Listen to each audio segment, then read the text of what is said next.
Assalamualaikum warahmatullahi wabarakatuh. So today we are going to look at what are the implications of religious pluralism, and we are going to make a general critiques to religious pluralism.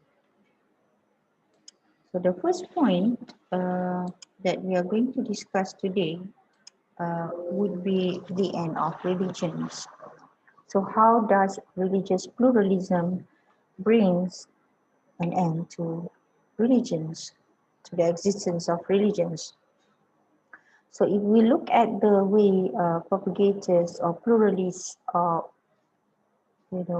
promoting religious pluralism today, um, we can sense that there is a sense of, a pressure towards the people of religions to accept religious pluralism as they are.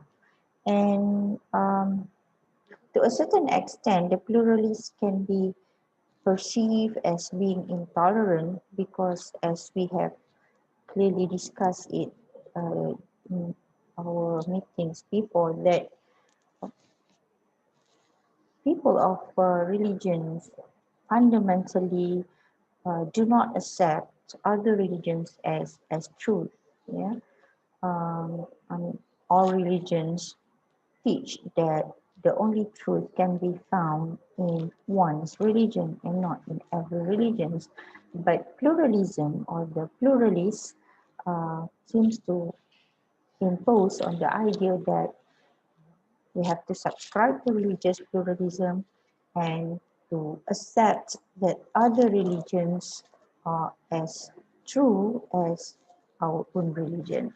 So one of the issue arising out of this is also when pluralism felt that their proposal or their philosophy have been rejected, um, the natural consequences out of that would be the allegations that we subscribe to exclusivism.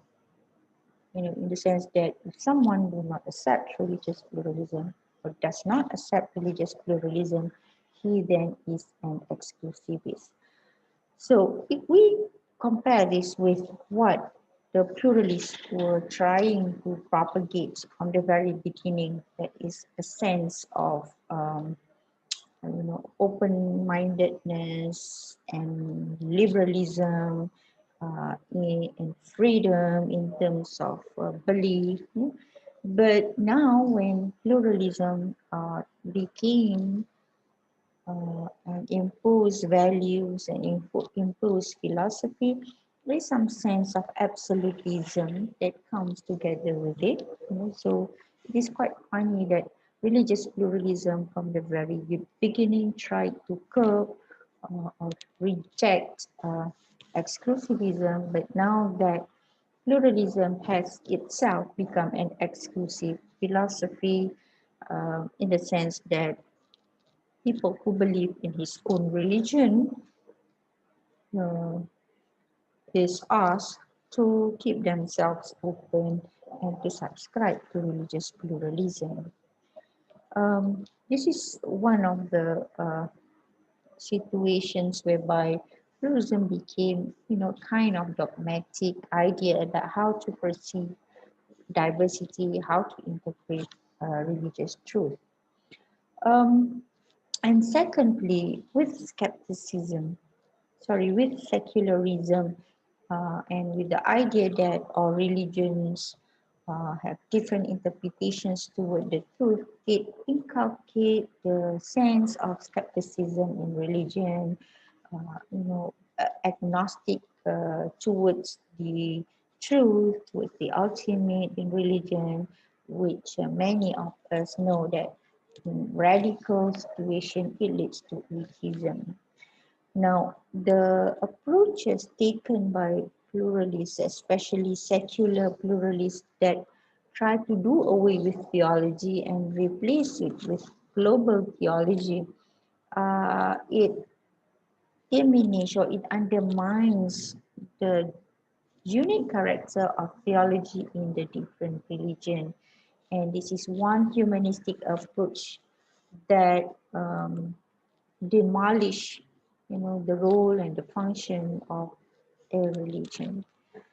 As a matter of fact, this humanistic approach is one of the tangible process of secularization that impacted on the diversity of religions. The other implication is that religion became a personal, a subjective matter due to the humanistic approach to religion. Why? Because religion has become a personal and subjective matter, and it is not supposed to be, a matter to be discussed in differences, especially with regard to the truth or the religious truth. Yeah?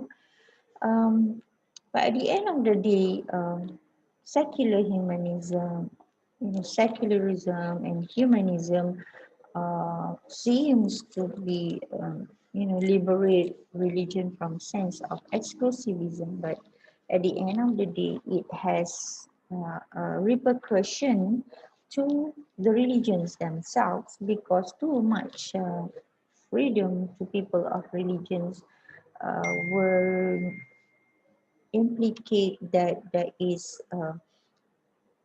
no limit to that freedom, to the extent that religion can be in any shape as human perceive it to be relevant and to be compatible to what they are expected for a religion to be. So religion will not be in its traditional form. So at the end of the day, there is no religion at all, except for religious pluralism as a philosophy embraced and followed by the people. And this also implicates a kind of uniformism in religion, because the way he discuss it, for example, when he say that religions, the many religions are just like the different colors of the rainbows, when the original religion is the one single religion that is beyond human comprehension. So Hegel is implying that all religions are a matter of sectarians. Yeah? They try to unite all these religions with a very blurry uh, background or foundation that bring about all these colorful religions. Now, why he had to do it? He had to do it in the name of unity, yeah, in the name of tolerance, in the names of equality, and again in the names of freedoms. And these are among the norms accepted and adhered to by modernity. Therefore, we have seen how modernity have propagated certain conceptions uh, in the opinion of the modern scholars as a positive values for the modern people. Yeah, so they give all those kinds of name to religion. Yeah, civil religion, public religion, and these religions are the religions of the norms. Uh, that every man has to subscribe to these norms, and this norm has become a religion or the religion, no longer the traditional understanding of religion. And finally, what is feared of this position would be the perceptions that all these differences do not matter, because at the end of the day, all religions are the same. So this is converging the different religions under the banner of morality, under the banner of human values, under the banner of human interpretations, definitely putting tolerance, equality, and freedom at the peak of these values. And the rest of the tradition, the rest of differences do not matter, because what is important are the values at the peak of this religion. This has been forecasted by a very renowned professor by the name of Ninian Smart. He forecasted in his work titled Reflections on the Future of Religion the idea that all religions are teaching the same has invited for people of religions um, to compromise certain differences and to uh, to put forward or to give preference to what they think valuable in terms of their religions. Yeah. So Daniels might say there is a tendency for men to move from pluralism to syncretism. Why syncretism? Why? Because what the most valued in these all different religions are the one that is common to all these religions. So people will, have the tendency to take whatever the positive, whatever they likes about religions, and this may open up to more of syncretic approach to religions. Yeah, and finally, because the religion has lost its identity altogether, um, why not of choosing certain items or certain values, certain criteria from the syncretic religion, and to to end up with a particular religion that is in favor of human likings, in favor of human needs, or human context for that matter. So basically what we can uh, conclude from these two critiques are that the human approaches to religion or humanistic approaches to religion under the banner of secularism and the process of secularization that makes it possible, and the preference for human values uh, away from the divinely values and the appreciation for the manyness, for the diversity to the extent of taking all religions as equal, will finally lead to religion into unity, which is not or which is against the fundamental characteristic of religion. Because I mean, traditionally, fundamentally religions are different, and especially with regard to the idea of the truth.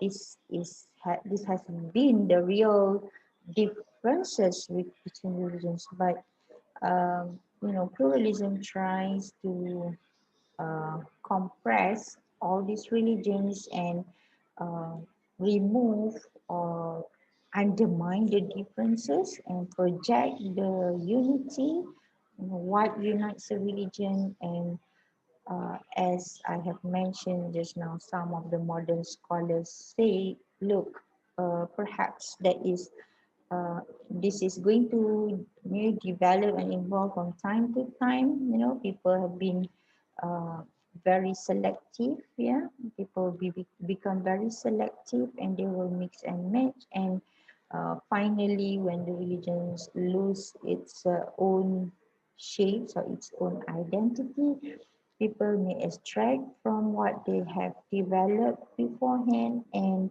come out with what they perceive as compatible to their context and compatible to their needs, which finally every man, had to succumb to this particular religion. So that would be two critiques to religious pluralism for now. Thank you very much. And Assalamu alaikum warahmatullahi wabarakatuh.